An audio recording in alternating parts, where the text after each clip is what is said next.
Watch him throw the ball, we gon' pick it off. You gon' let him hit the hole or you gon' cut it off. You gon' play through fourth and long or you gon' punt it off. Your defenders, heavy hitters, put your pads in. Don't be looking for the ref to throw no flags in. Keep the helmet on, keep the cleats tight.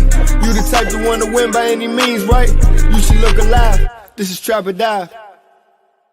Yes, sir. Welcome back to another episode of Trap or Dive, Washington Commanders morning show. I'm your host of Trap or Dive Podcast, Mual. If you are checking in live, make sure you hit that like button. Make sure you hit that subscribe button. Welcome to the weekend, man. The weekend is here. We ended Thursday night with a very entertaining football game. And I don't know if it was entertaining because it was just the weather playing a part and had a visual effect on my eyes, or if it was really an entertaining game. Shout out to everybody who had the Cleveland Browns plus the 3.5, like your boy. But it was definitely an entertaining game for me. Jay Tizzy, see you checking in. Mike, I see you checking in. Yes, sir. The Morning Trappers for real. Let's kind of start off with that game though. I woke up, so I missed oh yeah, Sunday, bruh. Sunday. Yeah. Hey, you know what my favorite quote is, bro? Hold on. First off, that's what we need to start the show off with. I should have been prepared. Where's Adam Schefter? Because I know he got it.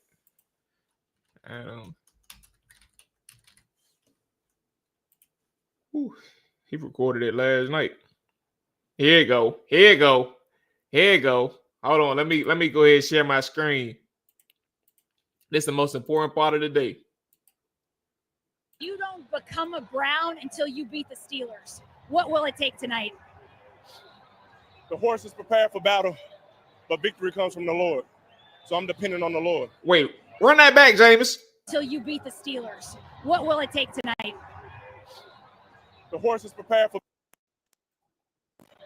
but victory comes from the Lord. So I'm dependent on the Lord. The horses prepare for battle, but the victory comes from the Lord. I swear to Jesus, that man Jameis got something in his back. He got an amazing quote in his back pocket every single week. He's ready for something.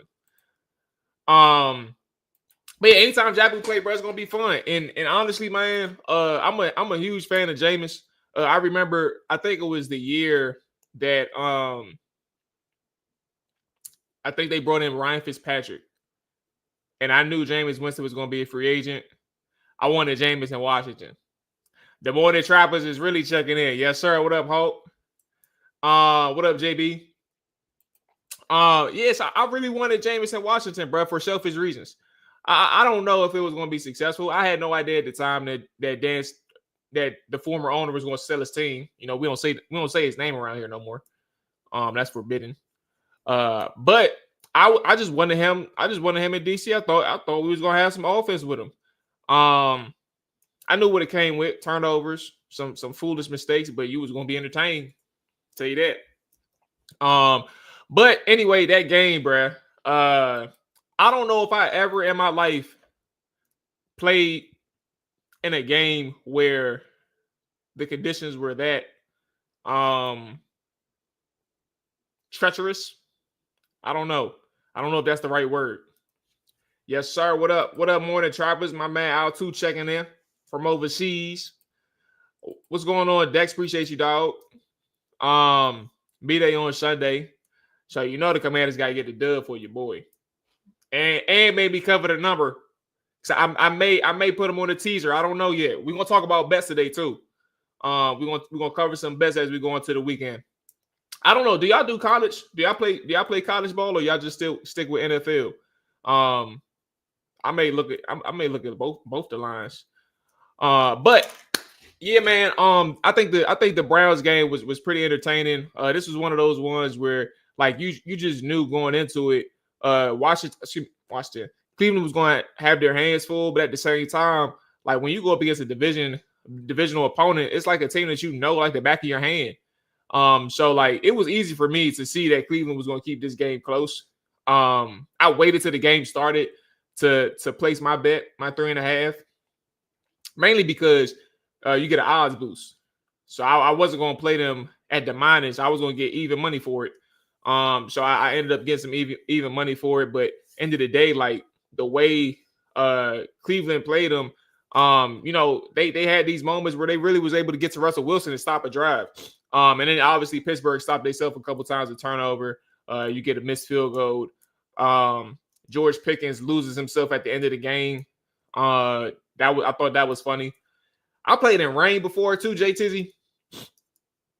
But I don't the only things I recall playing in the snow game, bro, was like in my backyard. I don't remember playing it. I don't remember playing in the snow game like in organized football or like flag football. I don't remember. But I can only imagine like how fun it is. Like stuff like that is fun. I don't like rain, but I'm cool with snow. I hate rain, but I'm cool with snow.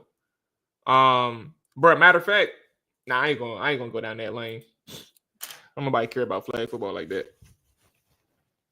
But yeah, Jameis, solid day, 18-27, 219, one turnover. Well, 2 turnovers. I think he had the fumble too. A pick and a turnover. Pick and a fumble. Nick Chubb, 59 yards on 20 carries. Hey, man, I don't know. It may be the offensive line or something because Nick Chubb has not been able to get going this season at all. But he looks like he's running healthy. So, like, it looked like he's moving fine. But for whatever reason, he cannot really have, like, an effective day on the ground. Russell Wilson, he playing good football, bro. And I hate to admit that because I got my gripes with Russell. But he's playing good football right now, so I gotta shut up right now and give him his credit. So shout out to these guys in Cleveland for taking the dub. And Pittsburgh is what I think 1 game up on Baltimore in that division. Let's see. I can't wait for the AFC North Hard Knocks to come on. Should be coming on anytime now, right? 8-3, 7-4. Yeah, so I think they're a half game back. Baltimore is from Pittsburgh now. Okay. All right. That was interesting. What's going on, Sly? Good morning. Good morning, everybody. Just checking in. You think that game is fugazi, bro? I don't know. Like they playing good football.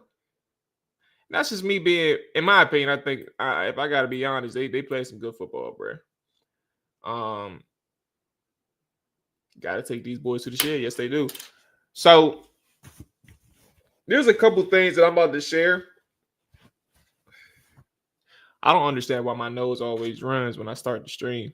Which is weird. I am not on drugs either, by the way. So let's not go down that road. All right. So there's something I want to share. There is, let's see, bookmarks. Shout out to RJ Ochoa, who is the editor-in-chief for Blogging the Boys on SB Nation. He has this stats sheet that I'm going to share with you all that kind of gets like a very detailed line-by-line advantage list for each team going into this matchup. So there's like several different categories, and this is just one page where Washington holds majority of the advantages throughout. The Commanders defense versus the versus the Cowboys offense. First and foremost, the Cowboys offense ranks in the third tier of offenses in every single category. No higher than 22nd in the ones that I'm about to mention. But play action pass or passing versus play action, they rank 26. The Commanders rank 5th. Commanders defense. Passing versus no blitz. The Commanders middle of the pack. Long passing, middle of the pack. Passing versus pressure, the Commanders defense, middle of the pack. Deep passing, Commanders are the first tier or the first third of the league. Overall passing efficiency, is that middle of the pack? Yeah, I think that's middle of the pack. Passing versus no pressure, Washington is 23rd. That's the bottom third. Passing versus no play action, bottom third for Washington, but still has the advantage. So all of these that I listed in terms of Washington being middle of the pack in most of the categories, the Cowboys offense are a bottom third team in those categories. And if you go even further, they struggle against the blitz. The Cowboys offense does. Intermediate passing, they're not getting the ball down the field in essence. Bottom third. And it doesn't stop there. But also the Commanders defense, they're bottom third as well. But we're just talking about what the offense and Cowboys presents to the Commanders defense, right? But if you flip it, you see even more of an advantage offensively for Washington. So the Commanders offense versus the Cowboys defense, whole different story. They sweep the board. Same exact categories. Washington ranks no higher than 16th. Everything else is top 10 on the board for Washington's offense. Passing versus pressure, no play action, intermediate passing, overall passing efficiency, passing versus no blitz, passing versus the blitz, short, medium. What does that say? Can't see past this arrow. Long. Is it long passing? I can't tell. I think it says long passing.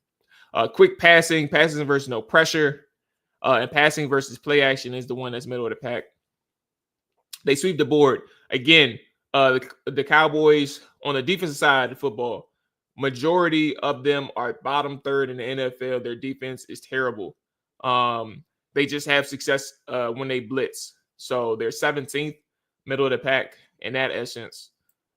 And then what do we have here? Oh, this is rushing numbers.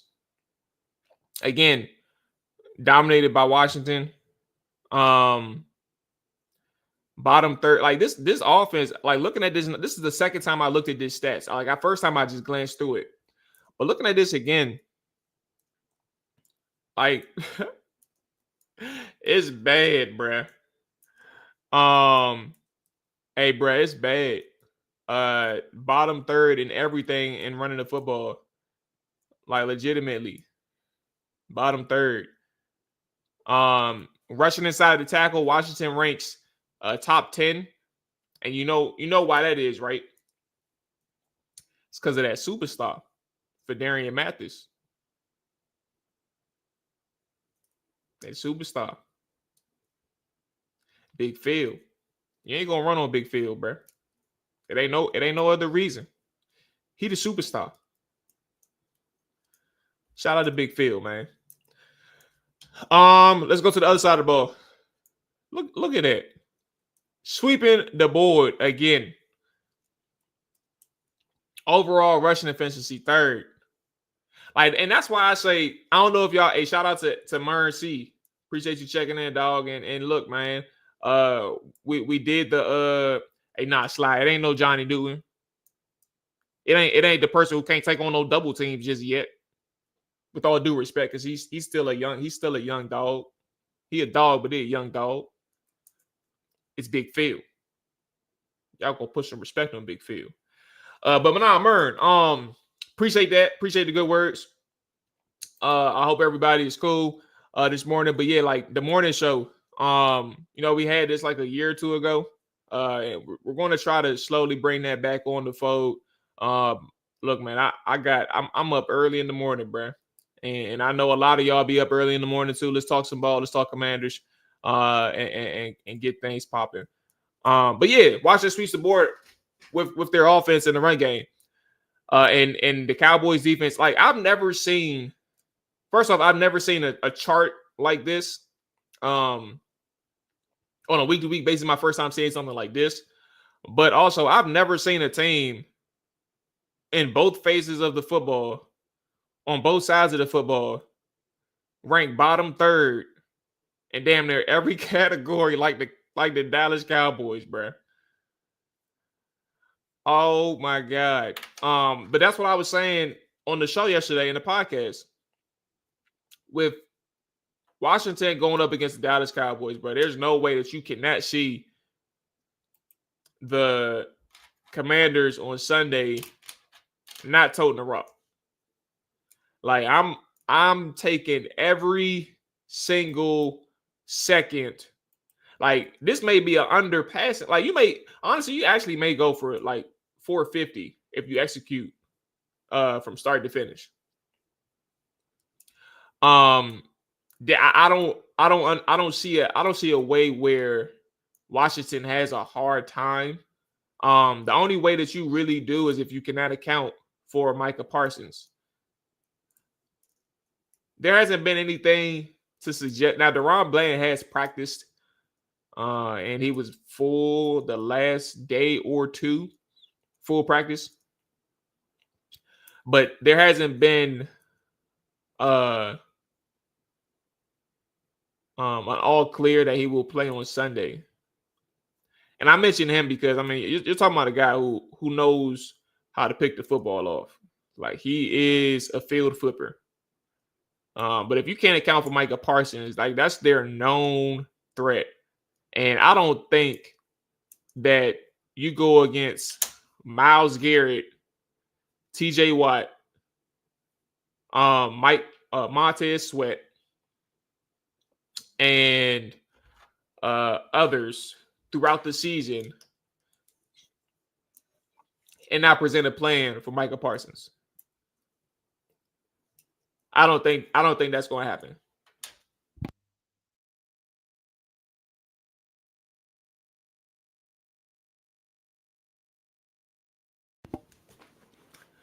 Good morning, Will. What up, player?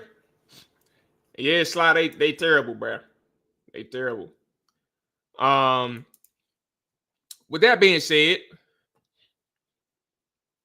there were some quotes that we didn't address yesterday from the coordinator's pressers that I want to put a spotlight on.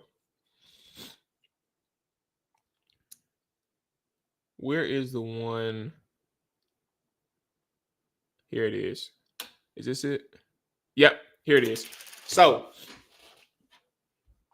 Dante Fowler is in the middle of a career year. I believe he has 8.5 sacks. And, I mean, you got 6 games left. I'm about to see what his career high is right quick. I think his career high is 12. But I'm about to double check for Dante. Where is Dante at? Dante's career high is actually 11.5. So he's in the middle of a career year.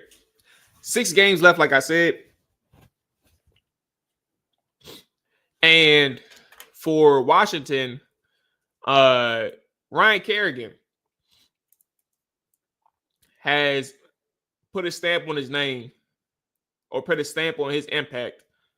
And it comes by way of Dante Fowler. Joe Witt Jr. spoke on Dante and Ryan in his presser. I'm going to read the quote verbatim, right? And this is about Dante Fowler and his comfort level in Washington. This is via Joe Witt Jr. Quote unquote, Dante, I was in Atlanta with him and Dallas together, and now he's here with us. I just knew if you gave him the right opportunities, put him in the right spots, he can produce at a high level. He's got to have tremendous bend and balance around the corner. The thing that we talk about going into this year is finishing on the quarterback. The past couple of years, his sack numbers hasn't been as high. He's won. He's beat the tackle. He just hasn't controlled and finished on the quarterback. I give all that credit to Ryan Kerrigan. He's done a heck of a job coaching Dante. Once you get past the tackle, control to the quarterback, and finish. That's what he's really worked with. That's really what he's worked with him for a long time, and it's showing in the production that Dante's having. So that's all Ryan right there. You know what that means? This is gonna prompt a film session on Dante Fowler. I ain't gonna lie to you, bro. I'm pretty impressed by Dante in a good way. It's not like I expected. Like, one of the things that we had going into this season during the offseason was who was going to step up on the edge. We knew where Dante Fowler was, but for even in the quote that Witt mentioned, his stat numbers wasn't something where you're like, all right, he's going to be the guy. Like, you knew he was athletic. You knew he can rush the quarterback. But, like, you didn't view him as a threat, right? And on top of that, this Dante Fowler that Washington has, he is 30 years old. It's not like he's 26 or 27. And that's not to say that you can't produce at 30, right? Lorenzo Alexander was like 33, 34 years old, getting 10 sacks a year. Where at one point he wasn't doing anything. He wasn't doing anything in Washington as an edge rusher. But he's getting like 10 sacks a year with Buffalo. And having some time in Arizona, having some success. So it's not to say that Dante's old, but like at the time that you get him, you're not expecting too much.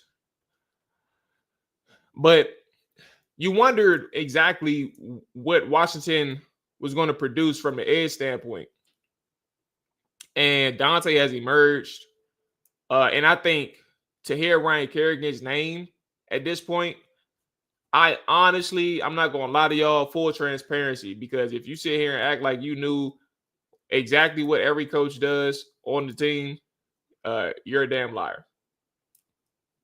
Of course, you may know their names, but everybody's role isn't so clear. I had no idea what the hell Ryan Kerrigan was doing on this roster. On this coaching staff.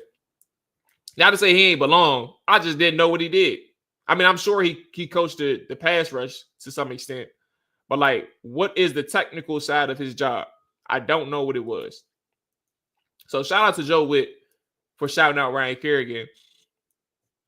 Because clearly we're starting to see the impact of his job and how it's paying off for his defensive line and the pass rushers. Dante I think with the offensive lines in front of him moving forward, minus the Philly one, which I still think he could probably get a sack against Philly. It's not like it's impossible. But the offensive lines in front of him, we talking about a person who probably gets you with like 14 sacks. So I think that was important to kind of call out on Trapper Dive. Is Joe Witt Jr. speaking highly on Ryan Kerrigan. And you know, the crazy thing is like every player isn't a good coach. So it's good to know that the time and effort that Ryan is putting in as a coach is paying dividends on the field. And I think even that adds to your resume as you move up in the ranks. So what's next for Ryan Kerrigan? Who knows? And it's not just off of this one thing, but if your coaches are able to recognize that you're doing something good for your team and you're contributing and it's showing on the field, like you're going to move up at some point. So I wonder what's next for Ryan. Let's look at the comments. Steelers had a lot more guys to worry about after a while. You still had Hayward, Smith, Highsmith, Dallas ain't that deep. I wonder if the Cowboys fans in the DNP. I actually wondered this same question. I ain't gonna lie to you, because you know Dallas fans be front running. So I had no idea. Like they may have sold their tickets already. If they sell their tickets to watch their fans, so be it. I didn't think the Browns had a chance last night either. We should win, but we have a fight on our hands, I think. Oh, yeah, Raise Hill. What up, Millie? Good morning. They're going to the game. I have a few boys that are attending. Cowboys love coming to our games, even when we're not playing them. Means our boy Riker.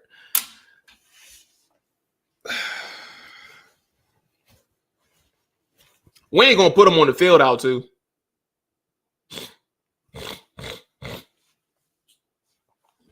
We ain't gonna put him on the field. Ryan's a good coach. I honestly wasn't expecting that and thought the team was just doing him a solid by hiring him. I'm with you on more regarding Kerrigan. I've heard guys learned a lot about taking care of their bodies from Kerrigan. We better beat the F out of the Cowboys, or combos around here aren't gonna be pretty. I mean, for sure, combos ain't gonna be pretty. At all. Like there's no ifs, ands, or buts about it. Get Ryan against a backup tackle, he'll still cook him. Maybe, man. Maybe. But I doubt it. Where was I at? All right, so yeah, that's Joe Witt Jr. on Ryan Kerrigan. And then let's go to the offensive side of the football. This Cliff Kingsbury, yeah. Cliff Kingsbury mentioned, I don't know if people heard his presser, but he made a comment. Where's the last question?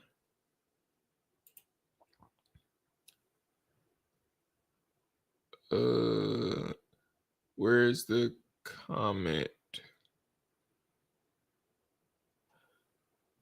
I'm looking for, I thought it was one of the last questions.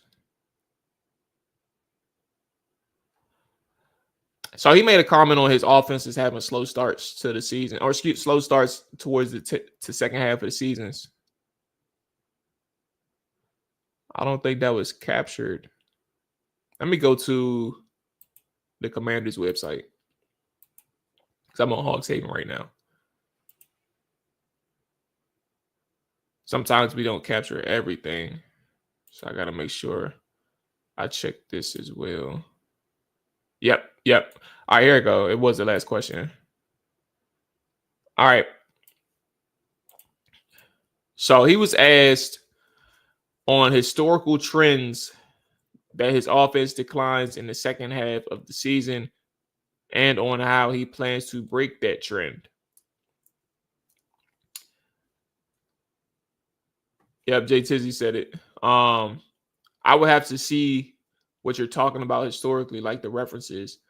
But yeah, I don't plan on doing anything to break that trend that I know of. I mean, I would have to see what years you're talking about. And then he joked about, so I was thinking about doing the triple option. Is that what you're thinking? I don't know. We're going to do what we do. So That's what he said. I don't know how people took that. But I never really thought I heard it.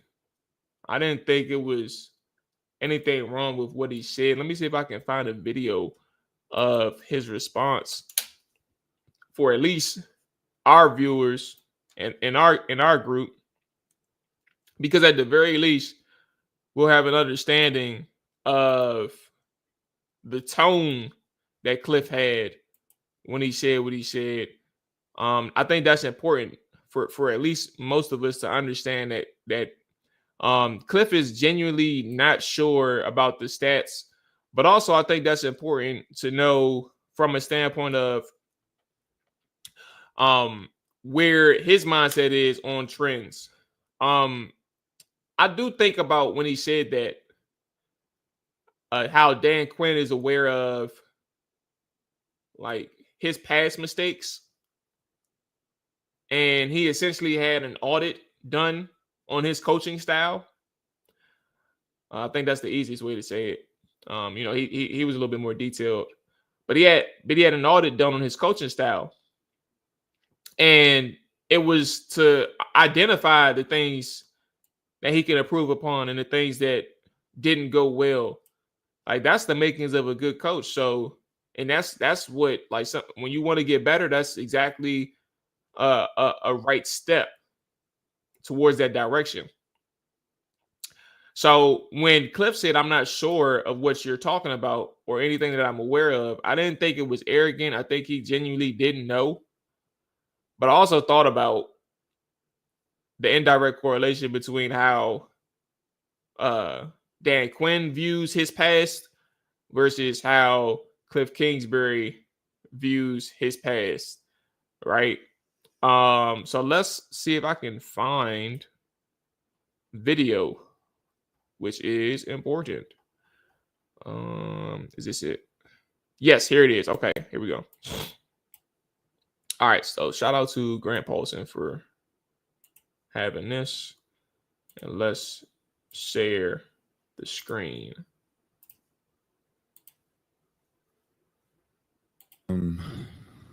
I would have to see the what you're talking about historically, like the references, but yeah, I don't have any plans to do anything to break that trend that I know of.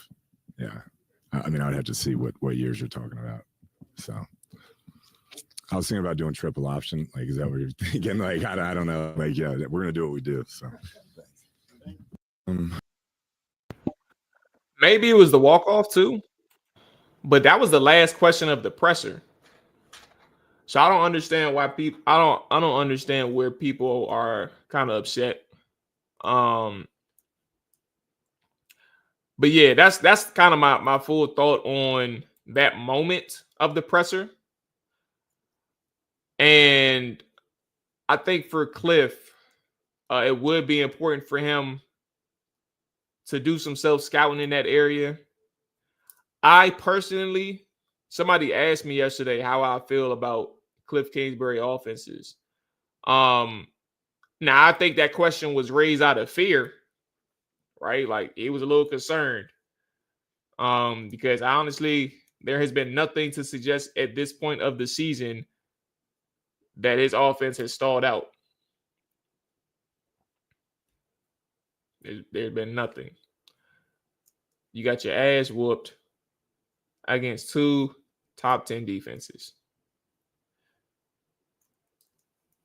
I mean, if you're facing the Dallas Cowboys and you can't produce, or you're struggling to produce 13 points, we're going to have some problems. We're going to have major problems. And Jay Tizzy, I'm going to get to that part with Terry. That was the next part that I was going to. So we're definitely going to talk about that.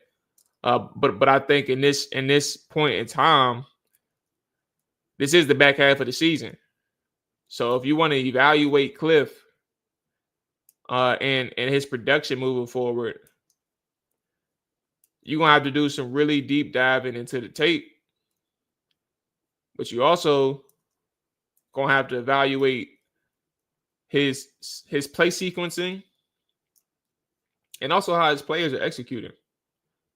The Eagles game wasn't good from several different angles, but the Steelers game was good. Put up 27 points, and your quarterback and your receivers was off target and dropped passes. What can you do as a coordinator? And not to mention, he dialed up the game-winning play with the QB draw. Oh, my God, I'm still mad about that, bro. He dialed up the game-winning play with the QB draw. And Sam Cosmi comes out after the game and admits that he messed up. That's a 20-yard play that gets you in field goal range. Game's over. Washington wins. So, no, we ain't there yet. I ain't saying stop evaluating. Go ahead, keep evaluating, doing your thing, and measuring and what you think that if his offense is slowing down. But there's been nothing to suggest that narrative is existing in Washington.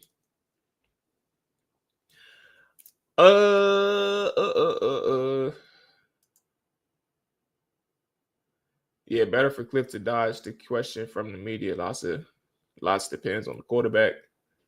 The more JD5 understands concepts and defenses, the more efficient Cliff system will be. I don't care about Terry being on the left. Yeah, let's get to that one. I don't have video for that, but I do have the quote. Shout out to David Harrison for asking that question. Let's see if I can pull that one. Yes. All right, here we go. Let me finish going through the chat. Pittsburgh is more drops in scheme. Cliff has to be more creative with plays. Well, you are entitled to your opinion. I'm not very interested in seeing Ben Sinnott out there getting a lot of snaps as a pass catcher. That will require him to run routes. And he is more of a straight line guy, a seam guy, or a flats guy right now. But, you know, Luke, sure. The offense seemed more unpredictable earlier in the season, but those runs up the middle and third and fourth against the Eagles pretty obvious. Yeah, the Eagles game, bro, they was just on it. The Eagles was on it, bro. That was tough. That was tough to watch. Eagles, tough to watch from an execution standpoint, but also like certain moments where play calling just got the best of Cliff. Okay, all right, here we go. Here's what Cliff had to say about exposing offensive tendencies and Terry McLaurin lining up on the left side of the field. He basically said that, you know, he can't tell you specific insight on it because that would give the opportunity for teams to use that information against him. But the point of it is just saying you got to get him the ball more. So the tendency that he called out is not giving him the ball more. And I honestly think this is probably one of the best weeks to do it. For those prop players, I am very interested in a Terry prop and a B-Rob prop. Anytime touchdowns. I'm also interested in getting B-Rob over the numbers in his rushing yards and also getting Terry over the number in his catches, his receptions. I think this is the week for that. I think Terry could go 400. And I know there's a lot of conversation about like Luke McCaffrey. I think that his time is coming. He's been showing a lot on film. And I think for Washington, that's a good thing to know that he's in your back pocket. But there's going to come a week where they really need to use him as like the secret weapon that makes sense. Like, this team is going to be focused on Terry. We need to give the young guy a shot because there's not a third or fourth cornerback out here. A third or fourth cornerback on their roster who can check Luke. Let's target Luke. It may come against Dallas, but I think that Terry's going to eat whoever they put out there defensively in that secondary. They just ain't that good. So, yeah, I agree with Cliff. I understand where Cliff is coming from. You can't expose too much. There's been moments where they've lined up Terry on the right. They've moved him around pre-snap. It's actually not. Actually, I can look at that. My bad. I got my resources. Let's look at this right now. I can't share my screen for this one. This is I got secret access to some things. You know what I'm saying? I can't expose everything on the stream. You hear what I'm saying? If you know what I mean. Let's go to alignment. And let's go to the Commanders. All right. Let's see. Okay, so Terry McLaurin, 558 snaps. He has lined up. Let's see if I can do. All right, here we go. 558 snaps played on offense. He is lined up on the left wide of those 558, 422 times. That's 76% of the time he's out there. He's lined up on the offensive left, out wide. He's seen, of those 558 plays, 45 from the left slot, 43 from the right slot. He's been out wide on the right side 29 times. He's been tight to the formation 14 times. 11 of those times have been on the left side of the offense. Noah Brown, just for comparison's sakes, he keeps receivers exactly where he wants them to be. Noah Brown has been a primary receiver on the right side of the offense.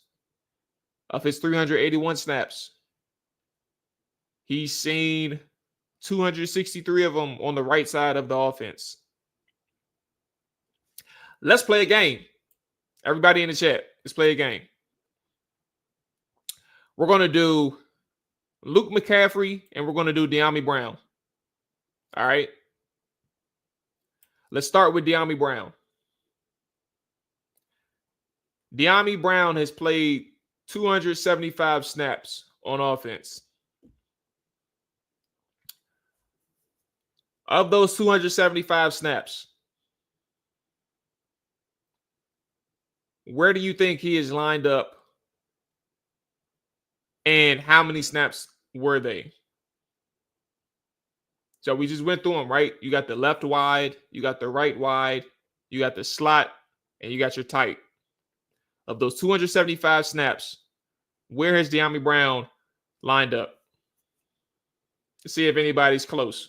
You don't have to have the exact number. Let's just see where y'all head at from recall.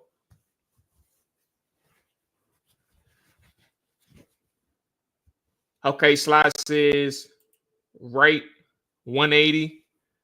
Okay. Peacecraft says right, but what's the number, Peace?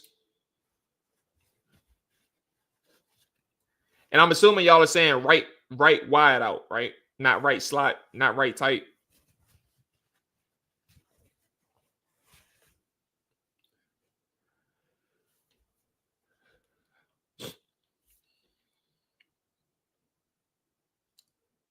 Tight. So Al2 says tight slot, 70%.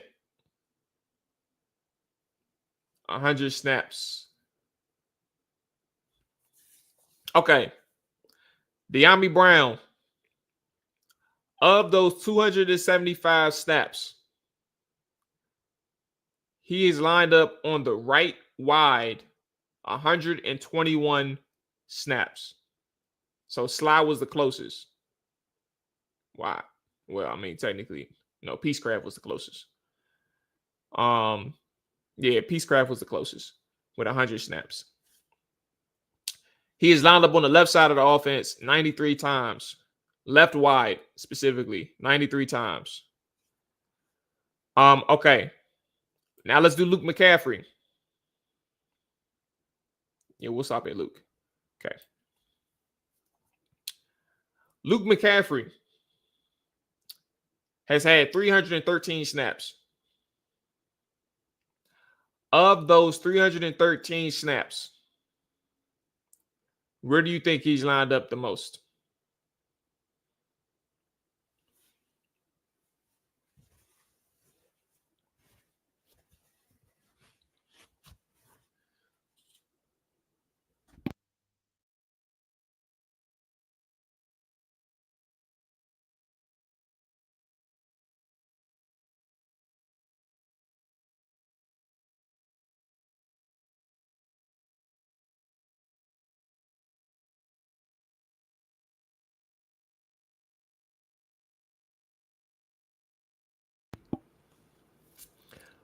All right, we got Luke left wide, 150 snaps.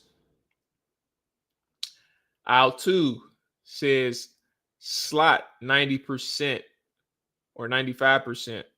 But let's get the numbers. Let's get some numbers. Because you got a left slot, you got a right slot.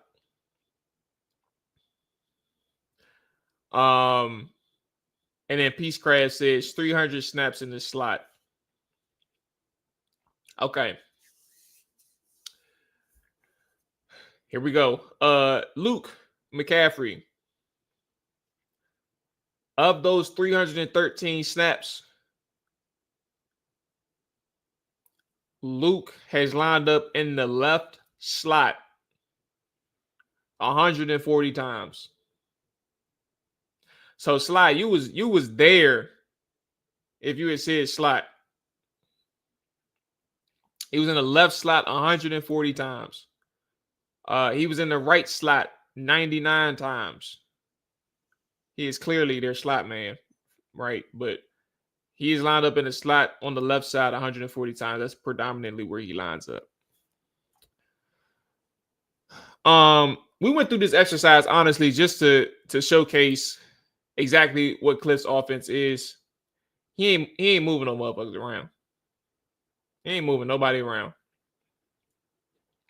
The point in which Cliff said we just got to get him the ball more. I think within his scheme and his alignments, he's absolutely right. He's absolutely right. I just got to give him the ball more, bro. Okay. Let's go through. Where is? Hey, Jeremy Chin is the only person who's under 30 but looks like 47. Bro, he got old head face, bro. And just because I said that, let me just run this pressure, bro. Let me just run this pressure, bro. Hold on. Here we go. This is what he had to say about his offseason. Where is it? As I was saying, I asked, Dan Quinn in the press conference today about, what's impressed him of you, and he said you're tackling. He's been very impressed with how good of a tackler you are. Has that always been the case, or what have you done to kind of improve that aspect of your game? I mean, coming into the league, I had a back-to-back 100 tackles. So, I mean, that's something that I feel like in this league I've been able to do for a while now. But, I mean, as far as this year, just continue to emphasize it in practice, take every mental rep that I can. Hey, bro, Chin ain't got no neck, bro. Never easy, but you seem like it's been seamless for you. How's this been a good fit for you? Why has it been such a good fit? It's straight Really, shoulder than cranium, bro. You know, the coaches and my teammates have been great. They've been very welcoming, but they've just been really fun to work with. I've enjoyed every step of the process. DQ also mentioned the communication you have with Quan on the back end and how that's very good and how you always constantly talking on the field and on the bench. What have you seen from your perspective and how beneficial has that been for you? Yeah, it's been great for us, just getting us on the same page. But yeah, I mean, me and Quan are constantly talking to each other from on the field to the bench to on the plane. Like, you probably get tired of talking to each other. We just talk so much. You're so much focused on the game at hand, but you have a couple of guys who were former Cowboys, including your head coach who was there for 3 years. Yeah. Do you get any sense that this is a little more, I'm going to say, personal for them? Yeah, I mean, of course. I mean, it always means something. Anytime you play a team that you just came from, yeah, I definitely realize that on their behalf, for sure. Is the way they're using him in this defense? All right, that's enough. Hey, Brad. It was random. I ain't gonna lie to you. I'm over here scrolling the all Twitter on Hogs Haven. Yeah, like it was very random. But I think it was interesting, bro. He got 80 tackles on the season so far. And Scott Abraham mentioned, my bad. Scott Abraham mentioned. I do think that Washington is going to be very interested in trying to re-sign Jeremy Chin this offseason. I think that they should re-sign him. I remember there was a conversation going to training camp about who was going to be the starting DBs or starting safeties, because there was a lot of talk about Derek Forrest. I don't think anybody is missing Derek Forrest at this point. Somebody, hey, if I'm wrong, y'all tell me now. But I don't think nobody missing Derek Forrest.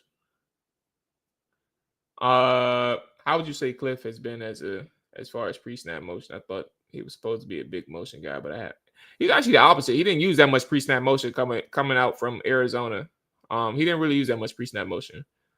But I think he's done a solid job with the way that he utilizes his pre-snap reads. I don't think he's been that much of a super motion guy here, like across the formation, but he'll do like small motions from a tight, have a receiver or a tight end tight to the formation and sending them out to the wide out spots, or like just moving them around on one side of the offense.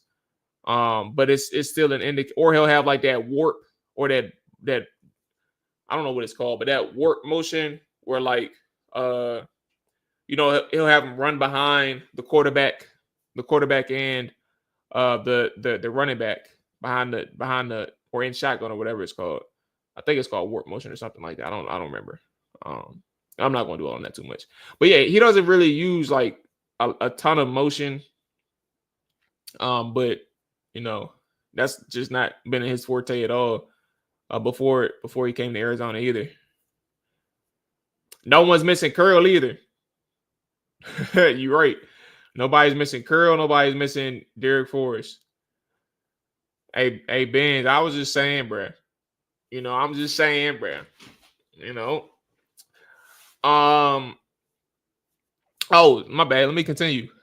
I was actually scrolling because I was looking for something else. Let's see what Noah Brown had to say and Dorrance Armstrong as well. So here, let's start with Noah Brown. This is all credit to Scott Abraham too, by the way, who had a ton of video coming out of the locker room yesterday. Let's see. I mean, it'll be cool to see some of those guys. I mean, but at the end of the day, I'm there to win the game, and that's what I'm focused on. You've been on the other side of this rivalry now that you're on this side, but just knowing the magnitude and the history, does that kind of get you guys more juiced come Sunday? I mean, it's a division game. I feel like all of the division games kind of hold the same weight. I mean, you got to win them to put us in good position for the end of the year, and that's what we're focused on doing. I know. Talk a little bit about just this game coming up against Dallas. Some key things that you all need to focus on, despite the record. Oh yeah, just back to the basics. Like I said, division game records don't really matter. Everyone's coming to play. they know us well, we know them well, so everyone's going to have to be on their details, and that's what we're focused on. Coming out here, getting back to basics, nailing down the detail. No, having those extra days off playing on Thursday, how beneficial can that be, especially for this week? Oh yeah, it's huge. I mean, we've had what 11 straight. So anytime you can get off your legs a little bit, reset, and come back with a clear mind, I think it'll be beneficial to us. Getting the ball back under your control, time of possession, that was kind of your guys' path to the early wins, and that's kind of gone away in the last couple of weeks here. Is there a strategy? Is there a tweak, or is it just execution to get back on that right side of the time of possession battle? Yeah, I mean it's definitely execution. It's hard to hold on to the ball if you aren't executing your plays and staying on track down the distance wise. So I think it's just execution. Like I said, just coming out here, nailing down the basics, focusing in on the details, and we'll be fine. How much does a real regular practice week help with that? I mean, it's huge. Repetition is everything. We've had a tough schedule, so we had to take a little bit off for our bodies the past couple of weeks. But we're looking forward to seeing the results from the work that we're putting in.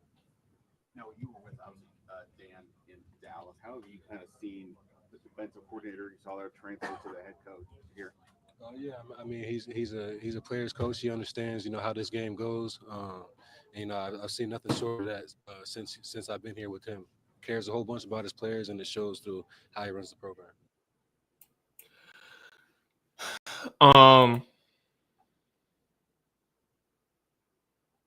Yeah, I don't like how Scott presented that. Like he said something spectacular in his pressure. I don't. He ain't said shit for real. But Noah has been quite the surprise. I'm sure for most people. I had to fix my words there. I think that Noah's been cool. But you know what's crazy, bruh? A few weeks ago, we reevaluated how we felt about the receiver position. And Drake, on the podcast, Drake said he went from a D minus or a D to like a B minus. I was always at a C plus. I stayed at a C plus when we reevaluated. But if you can get Noah as like your fourth receiver, you in good shape.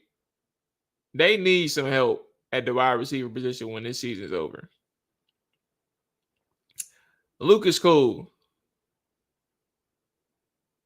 Terry's cool. OZ, same thing. He cool, but he like bottom of your roster type cool, right? Solid as a 4. Solid in the position that he's playing right now because he ain't seeing a lot of snaps. But he is getting open. But you need somebody opposite of Terry who gonna line up on that right side of the field 1,000 snaps a season and just straight cook shit. Like cook they ass, bro. That's the type of help that you need. Somebody who can get open instantly, and you can count on them just as much as you can count on Terry. But Noah's been cool. Where we at?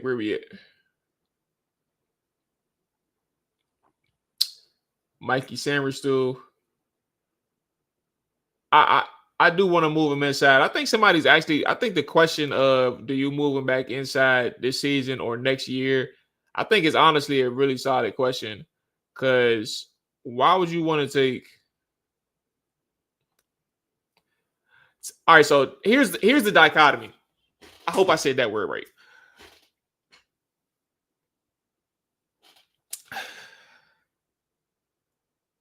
Is if you like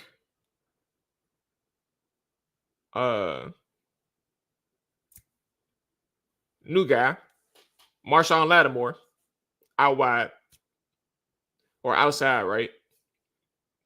He's guaranteed to stay outside. But you also like, say, Noah Igbenogany and Mike Sanders still over Ben St. Juste. Now you have to evaluate some things, right? Who is the better slot corner between Noah Igbenogany and Mike Sainristil? Who's the better between those two? Right? You got to figure that out first. I'm talking about like from a coaching perspective, probably. I can't say for certain, but I'm sure they'll evaluate this. Who's better between those two?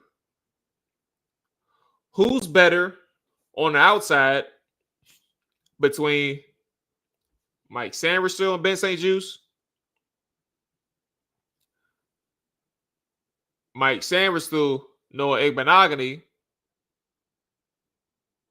because essentially you have to consider moving Noah I outside. And who's better between Noah Igbenogany and Ben St. Juste outside?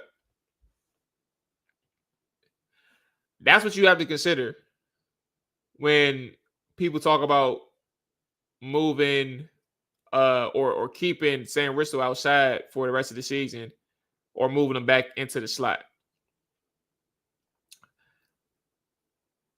I don't think it's a straight up clear cut answer.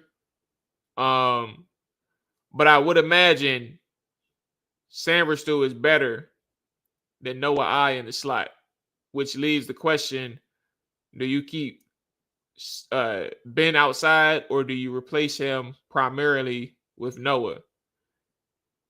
My guess is that Ben stays outside and Noah is a reserve guy for like dime packages. That's my guess. Some fans do want Forrest on the field. Benz, I agree. I just don't know if they are aware that it is not needed. And I mean, he plays special teams. Why just let him play special teams, bro? Let him rock out. Do you think they are going to go back to rotating tackles against Micah this week? That's an excellent question, Peace Craft. And my answer is if Coron Lucas is back, they need to be rotating. I said it this week in the podcast. I love Brandon Coleman. But one of my biggest things as the season was evolving was I understood why they were rotating that left tackle. One, Brandon Coleman wasn't getting any preseason reps because he was hurt. Two, you can't just, if you want to play him this season, you have to get him some type of experience, but you cannot afford to expose him in a full game's worth of reps when you know his flaws needs to get coached up. And in the 2 full games that he's had, he's played the Giants too, and I think he did a good job against the Giants. But the 2 full games against the Steelers and the Eagles were a completely different story. And even matchups like against the Browns, I got a full film session where I don't even think I used all of the film in that film session. It's on YouTube. Y'all can look at the page, and I did a breakdown on. I'm sorry, I only did a breakdown on. Oh yeah, I only did a breakdown on this game against the Giants. Yeah, I got a whole folder of his. I may have to. I completely forgot about that. I have a whole folder of his season so far that I haven't really broke down like publicly yet. But where was I going at? I was saying there's reps against the Browns and Myles Garrett. Again, Myles Garrett, but my point in saying that is like when he gets exposed to better pass rushers, his flaws stand out. Like his feet stops moving. He's like, and I think he forgets that his feet isn't moving. And things like that. So that's where I was going with that one. But they need to go back to rotating tackles because I do think Brandon Coleman is getting valuable experience as a rookie. I do think that moving forward, Brandon Coleman is going to probably see full-time snaps, like maybe in 2025 as a starting tackle, whether it's left side or right side. I'm sure it's going to be on the left side. But they need to go back to rotating because Corin Lucas is a more effective pass blocker.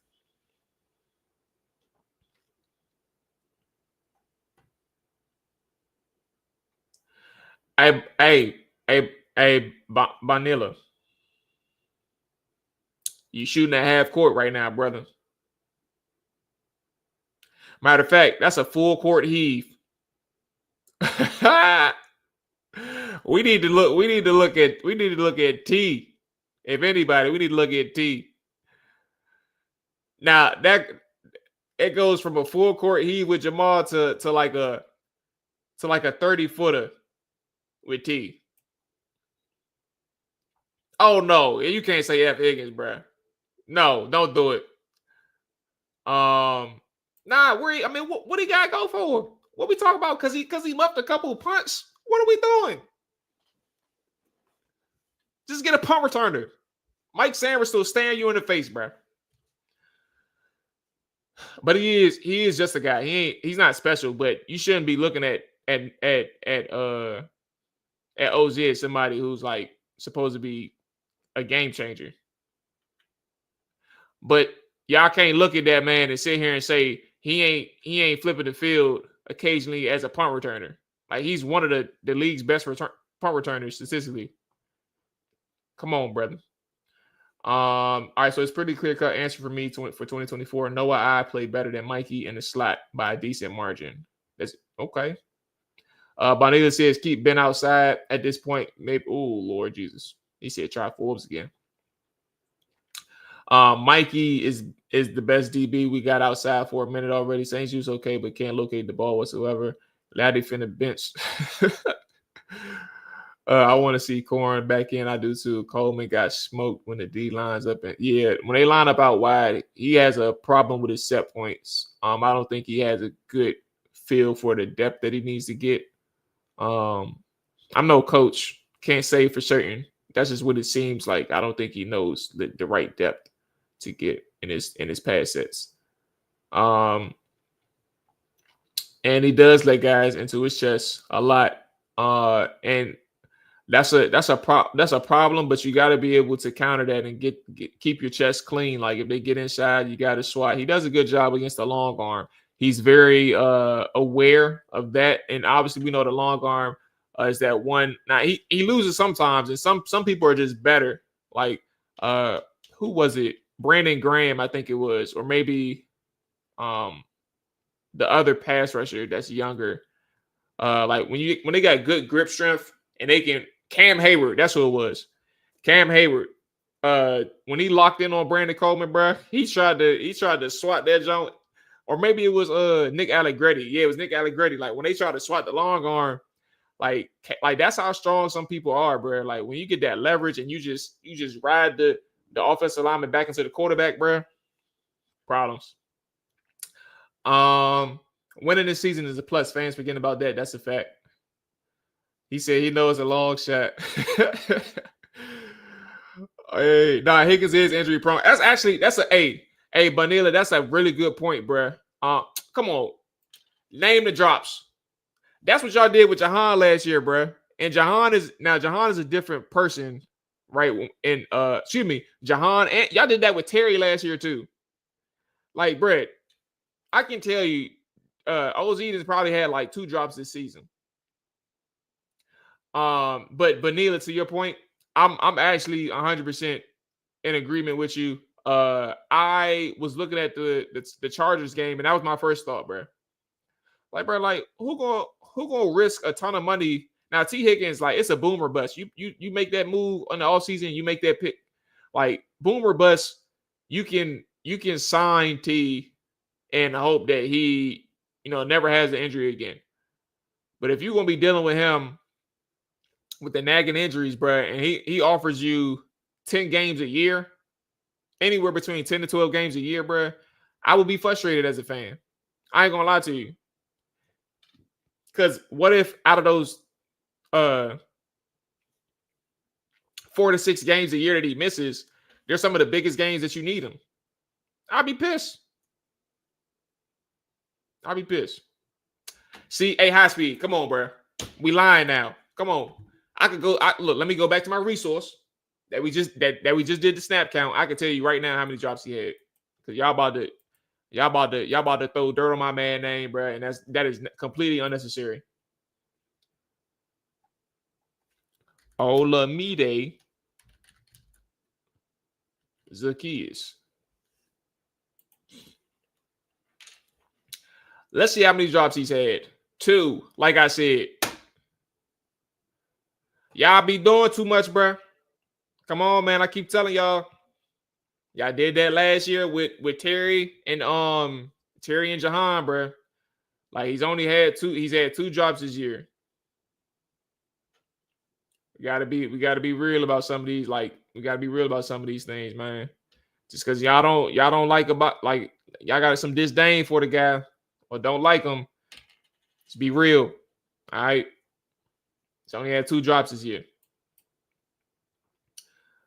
I would be excited if we got Jency, but we need to draft O-line still. I'll take Noah Brown over Z. I mean, yeah, for sure. I mean, they also play 2 different roles.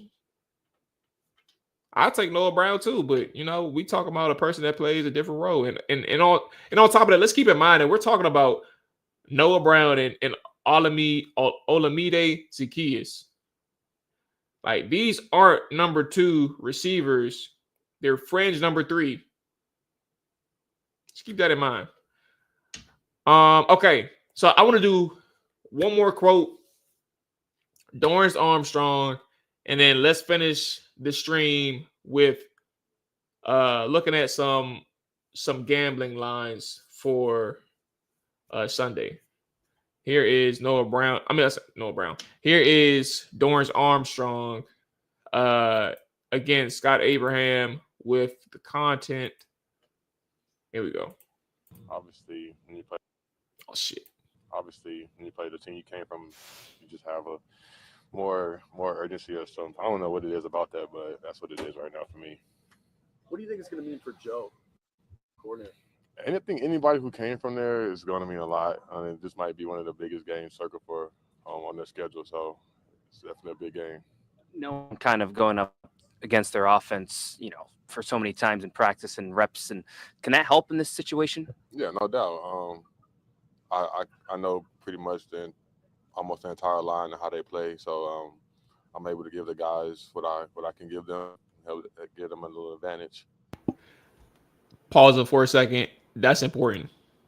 Now, who knows if things have changed from one season to the next, but Dorrance knowing exactly who he's up against, and vice versa, technically speaking, that offensive line knows who they're going up against with Dorrance and Dante.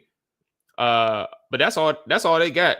Like the upper hand belongs to Washington in that specific chess match right there.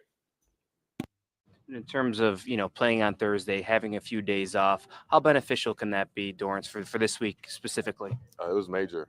We still haven't had our bye week, so we've been grinding nonstop. And now that we had that time off, I think a lot of guys have got their body back right, the mental right, and we're looking forward to going the big stretch. Talk about just some things going into this game against Dallas and facing them, and what's some key things for you all to do? I think we just need to come out and play our game, execute the assignment. We know their guys are banged up over there, so I feel like that's an advantage on our end. And we just come out the gate swinging first and let the chips fall where they fall. You mentioned them being banged up a little bit. I know you're focused on what happens here, but have you paid attention to their season? If you imagine it kind of going this way? Me personally, yeah, I watch here and there. Those still my guys for real, but I watch them. I see what's going on, so just going off what they give us. What is your sense from afar about what's going on down there? It's not good. Just say that. You see that piece?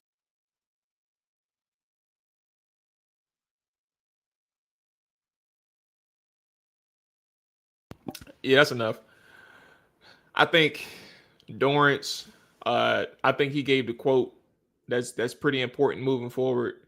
And it's that he knows that team, he knows that offensive line, and he shared that amongst the people who knows it best. But not only does Dorrance know it, Dan knows it. Joe Witt knows it. Tyler Biadasz knows it. He was with him. The first matchup of the season, at least, the advantage goes to the Commanders from the gamesmanship standpoint. Like they have the upper hand there. And I think that's the most important thing when you listen to what Dorrance had to say. Hey, Al, too, let's be real, bro. You my dog. But when the last time you seen that boy house something? We talking about Terry. Hey, Vince, come on, bro. Come on, bro. Where the critical drops? Let's hear them. Because Noah had some critical drops too. If we want to go side by side, Noah had some critical drops. Zach Ertz had some critical drops. Zach Ertz has the most drops on the team, and nobody's saying nothing about Zach. We talking about OZ. Come on, bro. Oh, where was I at? Where y'all saying Terry Hawk something out too? I said Hawk, how something? Come on. Come on, man. That boy getting shoestring tackle every single day. All right, let's get to I want to look at some gambling lines, bro. I'm gonna try and make this a Friday thing towards the end of the show. First thing I do for insight, for those of you who don't know, or are fresh into gambling or are looking at parlays, the first thing you should always do when you look at your lines, look at the weather. I'm ignoring all of y'all slander on OZ moving forward. It will not be tolerated. But nah. Where's that? Oh, so the first thing I do, I'm doing all this live too, by the way, because I like to look at lines on game day. So like college football, I would do it tomorrow morning. And then on Sundays, I would do the same thing for NFL. But I would look at the weather report for every single game. So if you are not aware of how important that is, you need to look at the weather. You need to look at the wind. Last night, it snowed, but the wind wasn't a problem. So that's why the over hit. They had no problem scoring touchdowns. But there isn't any weather concerns throughout the entire day. There's rain scheduled in the Seattle game, but that's about it. So, like, for the most part, you got pure matchups, physical football, who gonna win. You ain't got to worry about nothing impacting, no weather impacting the totals. Also a sneaky tip. Player props is so I do spreads. I'm not that good at player props. I'm getting better because I'm starting to do it. I'm starting to get my repetitions in. But I'm a traditional bettor, so I'm trying to dabble into the player props. So like I said, I'm a traditional bettor. Maybe we can do something like last night. If you all listen to the podcast, I know we have some different viewers for a morning show, but if you listen to the podcast, we try to do the player props over unders for the Commanders game at the end of shows, at the end of the game preview shows. So we did that last night. I think those are cool. Today we'll just focus on some spreads for Sunday. You know who I think is going to be an interesting game? Oh, you got Discord, bro. That's lit.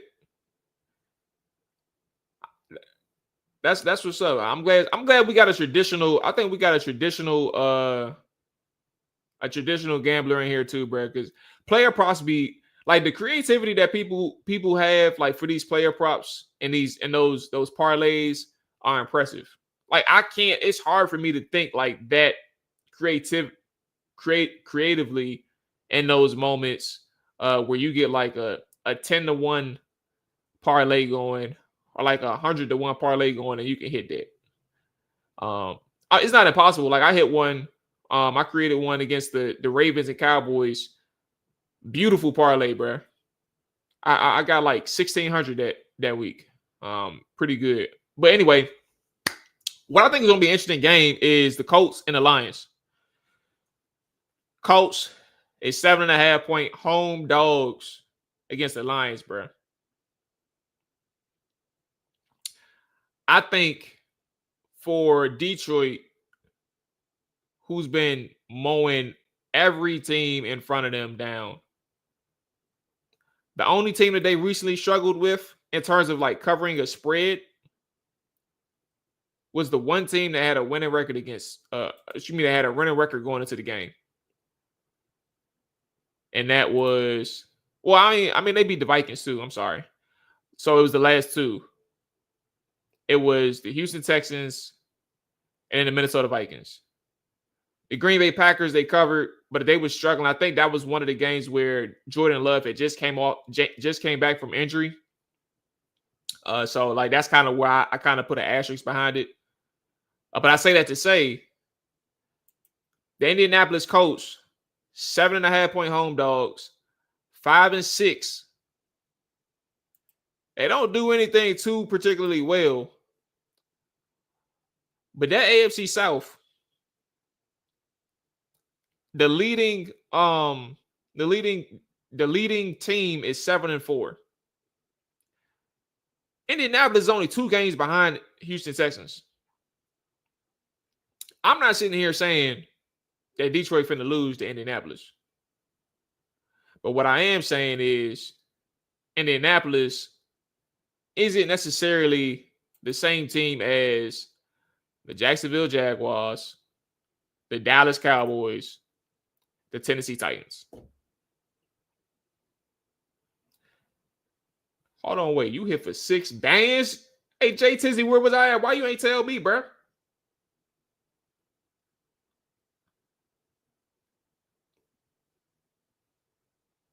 You ain't tell me nothing. Come on.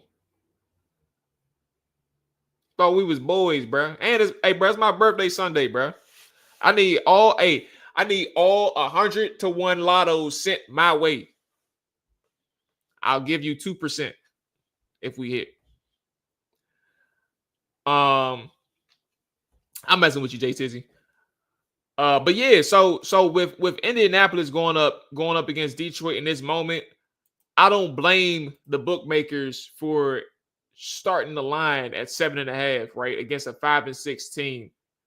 But I think there is a great opportunity for anybody out there who is looking at that line right now, and you got 7.5 before it comes down a bit. You may want to jump on that. Again, I'm a game day person. I like to make some of my plays on the day, most of my plays, 98% of them, on the day of the game. But at 7.5, I don't think it's going to move drastically even if it goes under 6, I'll probably even if it goes to 6, I will probably buy it up to 7. But 7.5 is a really good number for anybody who loves the Colts. I will probably jump on that today. Who's another one that's interesting?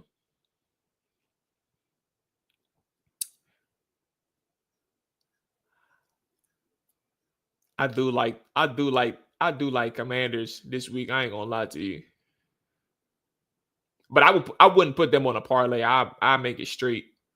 So that way I can limit my liability. I put them on a straight bet. And that would probably be a game where I'll do a player prop parlay. You hear me? Dial that shit up. Do a player prop parlay with the Commanders Cowboys game. But I'll also probably do a straight bet Commanders -10. I ain't even gonna think about it. I may even buy it under 10 so they can, because 10 is a double digits is one thing. I may buy it under 10 to like 9.5. But yeah, that's just a side note. There's another one. Niners Packers and Eagles Rams. I really like the Eagles Rams matchup. It's been at 2.5 for a little while.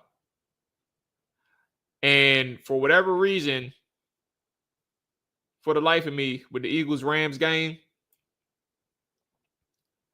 Oh, side note, by the way, I think, yeah, you know, bro, Vanilla knows. I think, so what I do as well, I just share like some insight on my stuff and what I'm trying to implement moving forward. Like, I'm an under player. I do play overs, but majority of my total plays are unders. What's been working for me lately, I mean, honestly, throughout the season, is finding like a 3 to 4 leg under parlay. You gotta dig a little deep because it ain't easy putting your money on unders and hoping that they don't score a lot of points. For example, last week I had the Broncos and Falcons under 44.5. Bruh, they scored the 44th point midway through the third quarter. And by God's grace, the Broncos, they scored a 44 point at the top of the fourth quarter. And by God's grace, bruh, the Falcons nor the Broncos wanted to score a touchdown or a point the rest of the game. That was a sweat. The parlay hit and the straight bet hit. But I say that to say, that's an angle that you can think about if you are, again, a traditional bettor. You do spreads and totals. Try to find you like a total parlay where you can focus on some games that you think isn't going to score as much as the public thinks that they're going to score. That's kind of been something that's been working for me. But yeah, that Eagles and Rams game, bro, is going to be interesting because, I mean, Matt Stafford, he deals, and you're talking about an offense who has more than just a Terry McLaurin, right? They have Puka Nacua, they have Cooper Kupp, and they got a guy in Kyrie Williams who they aren't afraid to feed the football to. I don't know where they rank statistically in the run game. I'm about to check. But I say all that to say, like, from the offensive side of the standpoint for the Rams, there's a reason why that number is pretty short. So they run the foot. They don't. Oh, Lord Jesus. They don't run the football that much. But they can pass the football. Yeah, that's ugly. I actually thought they ran the football a little bit more. Maybe they just told with Kyron. I'm gonna sleep on this, but I lean Rams. I don't think that Philly, like, this number is too short for me. But I also think that, generally speaking, I think that Philly is in a position where going up against the Rams is a little blind spot for them. I don't think that Eagles are going to lose, though. I think that it's going to be pretty close, and it may come down to like a field goal. Hold on. Hey, matter of fact, let me ask y'all, because I see Jay Tizzy in here. I see Vanilla. Hey, Vanilla, let me know if I'm saying your name right, bro, because I ain't gonna lie to you, that y'all fucking me up right now. And I want to make sure I'm at least saying it right, bro.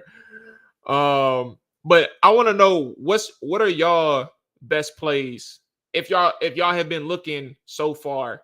Because I look starting Tuesday on the R32 show. So I look pretty early into the week. Bonilla. Okay, bet. Bonilla. So I look pretty early again, but I don't make my plays until the day of. So what's some plays if y'all been looking that's been standing out to you all? So we mentioned Eagles, Rams. I mentioned Lions, Colts. We talked slightly about Niners, Packers. Bonilla mentioned Purdy, and yeah, they were talking about that. He's a little hurt. He's a little injured. But yeah, I like the Seahawks Cardinals game too. Vikings, Bears is one that stands out.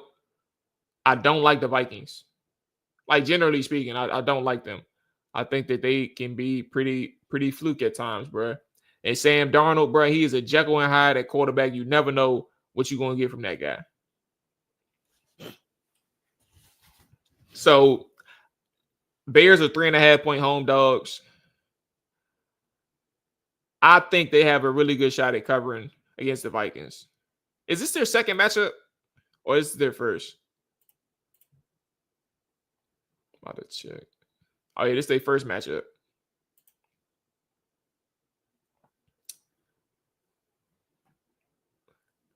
Okay. So Bonilla likes Eagles 2.5. Coach 7.5. Okay, so Sly likes the over in the San Fran Green Bay game. Yeah, see, Al too. I get it. Like that's why I was like, I wait a little bit before making my actual picks. But I study, I kind of monitor a few things throughout the course of the week. The Vikings going to turn Caleb over, maybe. Their defense, they got some dogs. They got some dogs over there, bro. I seen that in person. I went to go see Tennessee play Minnesota this weekend or last weekend. It was cool. I like their defense, but I don't like their quarterback. Even though Sam was cooking, Sam was cooking on Sunday. Gotta give him his credit. Kyron, Puka, and Cup is 50 yards is a lock almost every week. That's actually a very good point. I am hungry as hell, bro. Hungry as hell. Matter of fact, I know what I'm about to do. DoorDash. We finna DoorDash. We finna DoorDash.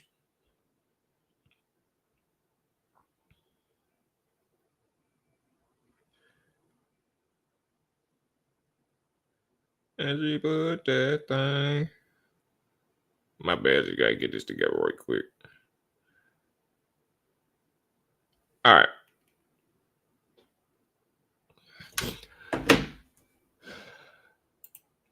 So I think so the lines is 7.5 out too. And you said don't sleep on the Cards. I do like the Cards, bro. Like they're a talented offense. And I mentioned that game. I do like that game. But I ain't gonna lie to you, bro. I did lean Seahawks. I did lean Seahawks. I wasn't gonna lie to you. But I do respect the Cardinals. That division is so crazy, bro. That division is so crazy because everybody's just basically 500. Cardinals 6-4. Rams, Seattle, San Fran 5-5.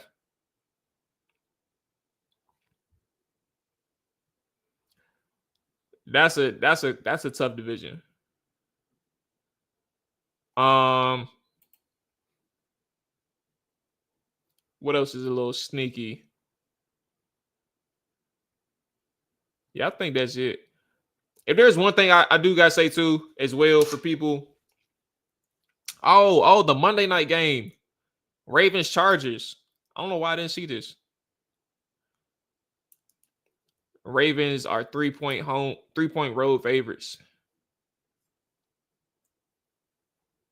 A lot of early money on Baltimore. Okay. It's still pretty early. Now that game might be a total play. What's the total on this one? And she put that thing. It's 47. Is it 40? Wait. Oh, that's where it opened at. Oh, it's 51. The total is 51 in this game.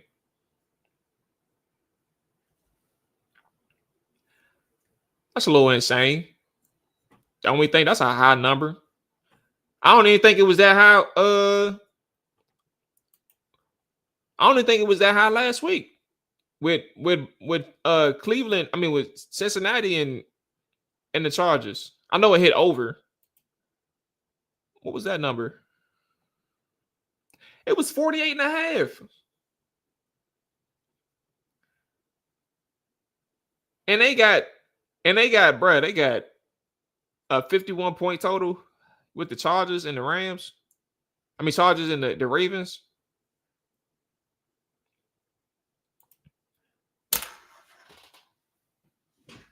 Hey, those 50 totals, bro, I ain't going. All right.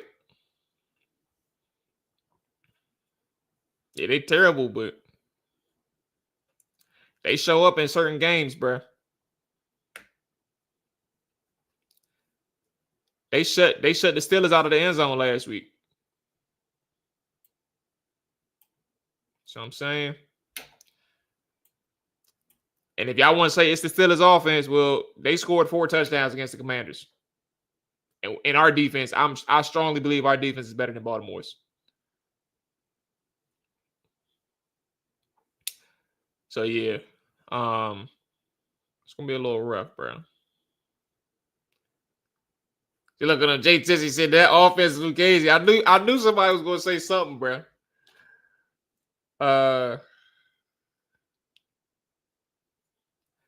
Damn.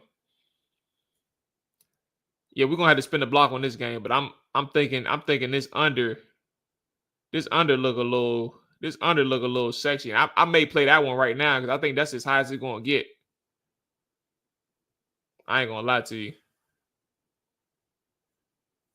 Yeah, matter of fact, that's what I'm about to do. Let me check and see what FanDuel talking about. So if I can get that number at 51, I ain't gonna put a whole unit on it though. I'm gonna put like a small little bet on it. So that way, in case y'all want to bet y'all overs, go ahead, bet y'all overs. But I want to catch this number. Oh, it's at 50.5. I'll still take it.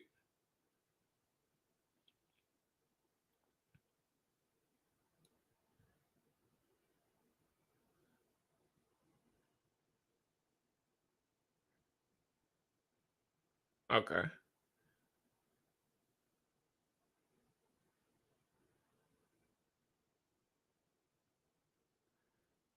All right. Yeah, 51 high, bro. But I think they did that. I think that was a reaction to the Chargers and the Bengals game, bro. Like those type of market reactions are significant. Not to say that it can't go over, right? I know how explosive the Ravens offense is, but who is that? Somebody mentioned Quentin Johnson. Yeah, Quentin Johnson. Like, bruh, how many times does your quarterback have to target you, bruh, and you can't make a play on the football? I don't blame Justin Herbert for targeting him that many times, bruh, but it got to be frustrating for a quarterback to give you that many passes and not see you be aggressive at the catch point. Come on, son. Okay. All right, so we're not gonna go too much further into this week. I think we made a good amount of cases for a few games. What I was going to say before I found that Baltimore LA game, I was going to say do not get caught up in looking at every single game because some games just aren't worth the squeeze. It's not always easy to get a tell on what what's worth playing and what's not. I'm speaking from experience. I got to get better at that too. I'm not perfect. I like to find a line in every game. And I'm saying that to say sometimes it ain't worth it. Find some key matchups, stick with those key matchups, and keep shit pushing. That's it. But yeah. Oh yeah, we might lose this week. Good Lord, Peacecraft. What's up, bro? Hey, Al too. Yeah, bro, he going through it, man. See, he knows what happens last week, but this is family business. That's a good point too about the second half of games. All right, that's gonna wrap it up for us on this morning show. Appreciate everybody that's new checking in. Appreciate the returners, the morning trappers, Al too, Hawk, as always, and scheduling. We will be live immediately after Commanders post game. Immediately after the 000 for Commanders post game against the Dallas Cowboys. Tuesday, not Wednesday. I have to go into the office on Wednesday. Tuesday is the Commanders Morning Show, as well as Friday. So not Wednesday and Friday next week, Tuesday and Friday next week. Commanders Morning Show. And yeah, that's gonna wrap it up for us, man. Y'all take it easy. We out here. Peace.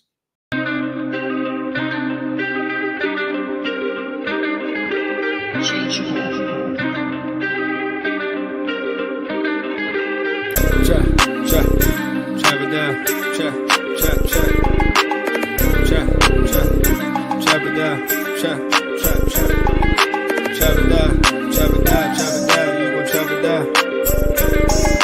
Chop it down, you gon' chop it down. Down, set, watch him throw the ball. We gon' pick it off. You gon' let him hit the hole or you gon' cut it off. You gon' play through 4th and long or you gon' punt it off. Your defenders, heavy hitters, put your pads in. Don't be looking for the ref to throw no flags in. Keep the helmet on, keep the cleats tight. You the type to want to win by any means, right? You should look alive. This is Trap or Dive.